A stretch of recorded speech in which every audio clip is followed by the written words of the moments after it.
Good morning, good afternoon, good evening, good night, wherever you are, whenever you are. Welcome to a new Breakout Solutions live stream. I'm your host today, Matt Batiri. My co-host for Sim is away. He's at a special conference. I'm here today to present to you all the news, Twitter highlights, and adoption highlights from the week. So without further ado, let's strap ourselves in and let's get straight into the news. So let me get my little banners up so everyone who is joining us a little late knows exactly where we're up to. All right, so the first news is we've got the Shanghai arrival, and a lot of people think that it could create a bit of a sell-off with Ethereum. I, on the other hand, don't think that's going to happen, just because we had a very similar situation with the Mt. Gox Bitcoins that were recovered from that Mt. Gox hack. I think it's about 10 years ago now. And those coins, when they hit the market, didn't really cause a huge sell-off. So I think that with now the cryptocurrency market recovering, a lot of people obviously thinking that we're in the start of a bull market, which we kind of are. We're exiting the bear market. This is kind of a bit of a bear market bounce.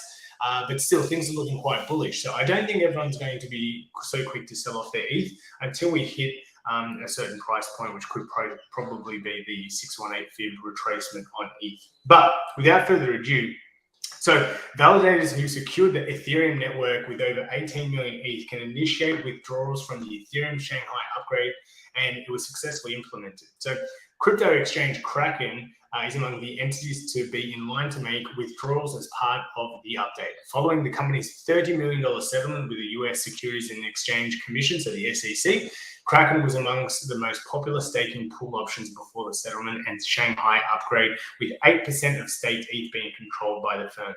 Before the upgrade, they were around 14 million ETH staked on the network, which had grown to 18 million ETH worth approximately $35 billion by the time Shanghai update went live. Alrighty, so yeah, I think it's not going to have much of an effect like Bitcoin, but then again, I could always be wrong. The sell-off could occur when obviously people hit their price point or the price at which they initially staked ETH, wherever that is, so they can sort of break even. Because people get a bit fearful during a bear market and they don't want to lose their funds, so they'll tend to buy high and sell low. That's just how retail investors do it. Next, we have inflation rises just 0.1% in March and 5% from a year ago as Fed rate hikes take hold. So the US Consumer Price Index rose in March below the 0.2% estimate and 5% from a year ago versus the estimate 5.1, according to data from the Labor Department. The core CPI, which excludes food and energy, increased by 0.4% and 5.6% on an annual basis, both in line with expectations. Now, the data suggests that the Federal Reserve interest rates increase are having an impact on cooling inflation, although it means above the central bank's target of around 2%, a drop in energy costs and unchanged food index helped keep headline inflation in check. Markets rose sharply following the report. And obviously, we've seen Bitcoin blast through 30,000 and now just tapped 31,000 just before we went live on the stream.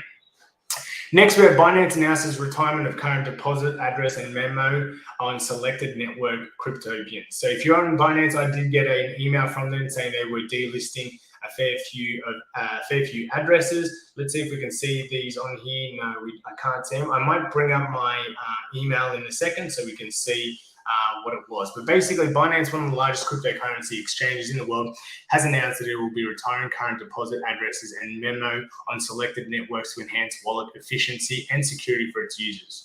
Now, users impacted by this change will need to obtain a new deposit address through the Binance app or website. Now, Binance has stated that separate announcements will be made to notify users of the impacts network, and the migration will be conducted over a period of time. It is impossible for users to obtain a new deposit address as possible to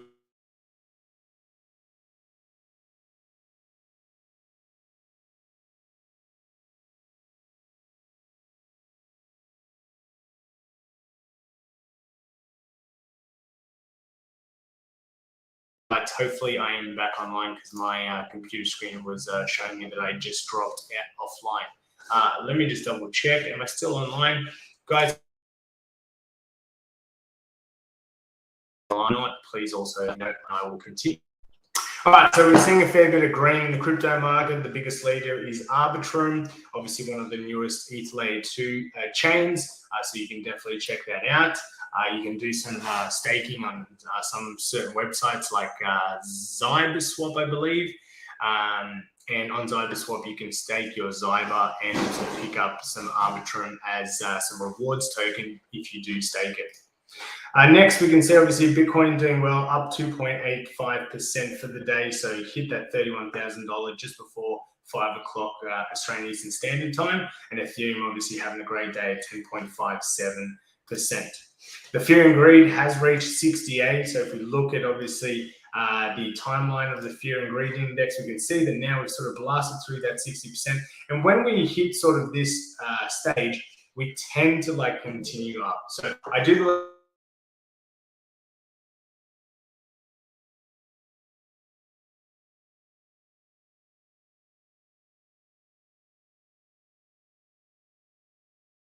$1,000, but I could be wrong. All right, let's move over to the Twitter highlights. So we've got Warren Buffett saying Bitcoin is gambling. Now, he's been against Bitcoin from the start, but look, at the end of the day, in the network, there are more new addresses being created every single week.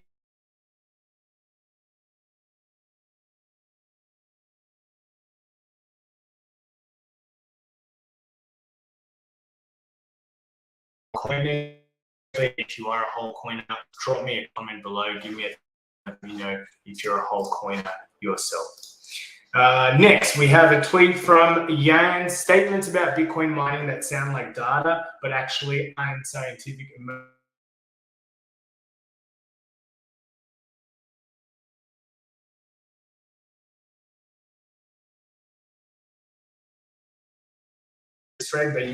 But Yan, look at his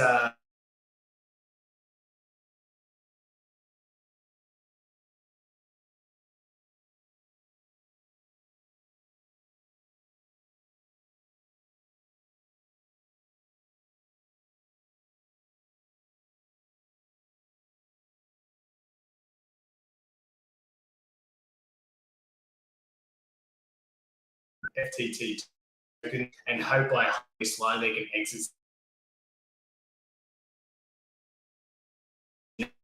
If we look at the they can just continuously tanking.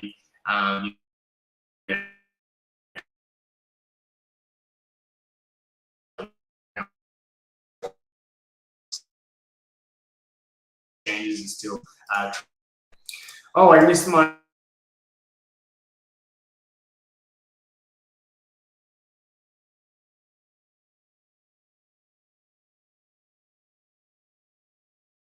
A thought today, guys. I did just move house this week, so the internet is probably still working its way to working.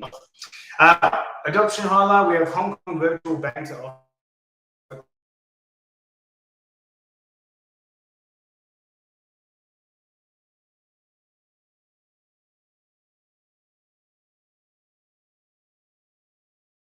Settlement back to allow token deposits at licensed exchanges to be withdrawn in Hong Kong dollars, Chinese yuan, and US dollars. And it's also offering account services to crypto firms. However, clients from mainland China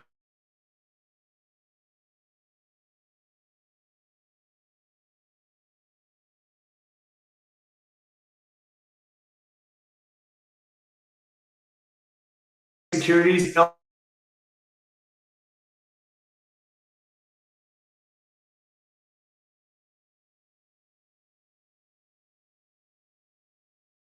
Asset provider those digital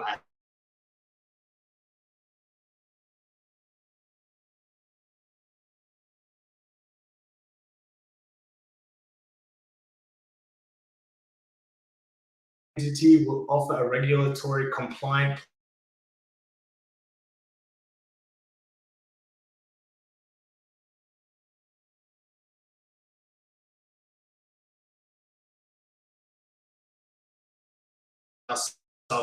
doing plenty to move.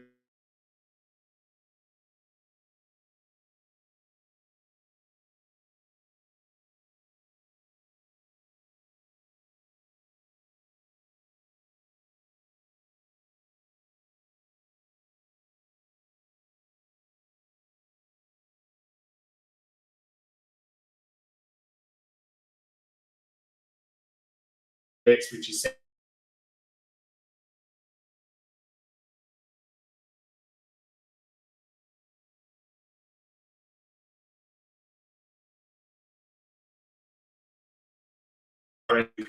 all trades.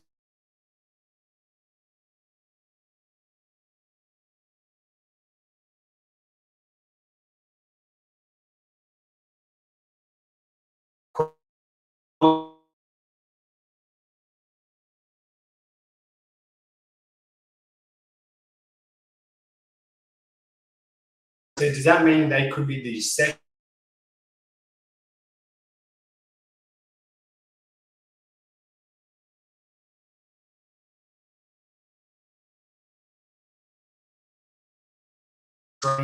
Did stream very well today, so if I was choppy, I'll have to go.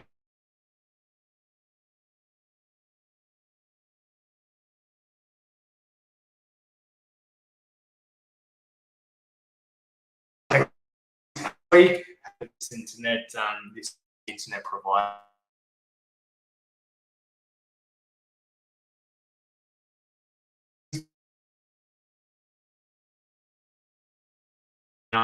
Monday for the next Bitcoin market update. That's it from me.